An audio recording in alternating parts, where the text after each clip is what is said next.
Sa mapagpalang araw muli sa ating lahat mga ka-GM. Ito yung ating mission ngayon, isang BMW na 218i 2023 model. Yan, bali ito, siservisan natin siya. Tapos dito, magpapalit tayo ng 4 na gulong. Yan, tinanggalan natin yung kanyang gulong at saka yung kanyang preno. Yan, sa harapan, tinanggalan na rin natin. Papakita ko sa inyo yung kanyang brake pads mga ka-GM kung ano nang nangyari. Ito yung kanyang brake pads, no? Ito yung sa pangharap. Yan siya. Kung makikita po ninyo, ubos na rin yung kanyang brake pad sensor. So, kailangan palitan din yan mga ka-GM. Sabay na papalitan yan kasi ito may reset siya sa brake pads, no? Saka dito sa likuran, ganun din. Yan, no? Ubos na rin yung kanyang sensor. Kasi wala na siya, oh. Magme-metal to metal na siya. Tapos yung kanyang brake rotor disc, bali re-resurface natin ito mga ka-GM. Yung harap sa likod. Ganun din sa likod. So, ngayon, ito yung gamit pala natin na langis, no? Dito. Dahil siservisan natin, yan. BMW yung ano niya, langis niya, tapos twin power turbo is 5W30 fully synthetic. Ito pala yung ginamit natin oil filter niya, paper element yung kanyang oil filter. Balik kinabit na natin siya mga ka-GM, kasama yung kanyang pinaka gasket.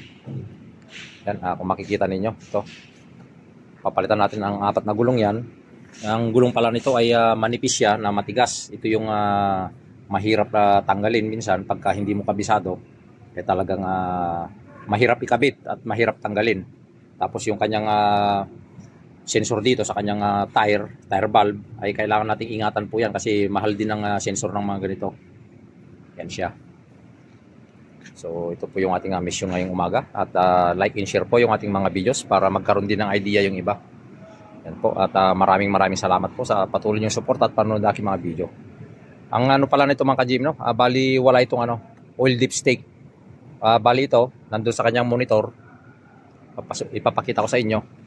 Pagka ito ay yan, buksan natin ito yung kanyang susi. Pagka ito i-reset mga ka-GM, dito sa kanyang monitor, dito rin makikita yung ano niya. Dito rin makikita sa monitor, dito sa kanyang cluster, kung paano siya i-reset at yung oil level niya, no? Dito. Yan, bali ito yung kanyang reset button. Nandito sa steering wheel banda. Ito. So, yan. Patuloy nyo panoorin itong aking mga videos para magkaroon kayo ng idea kung paano gawin itong mga ganitong sakyan. Halos madali naman siya ang gawin. Kapares lang din ng mga normal na sakyan itong mga ganito. So, ayan mga ka-GM. Eksakto lang yung nilagay natin. Langis. Yan, makikita nyo sa maximum. Malapit na siya sa maximum. Bali, 4.5 itong ganitong BMW na X1.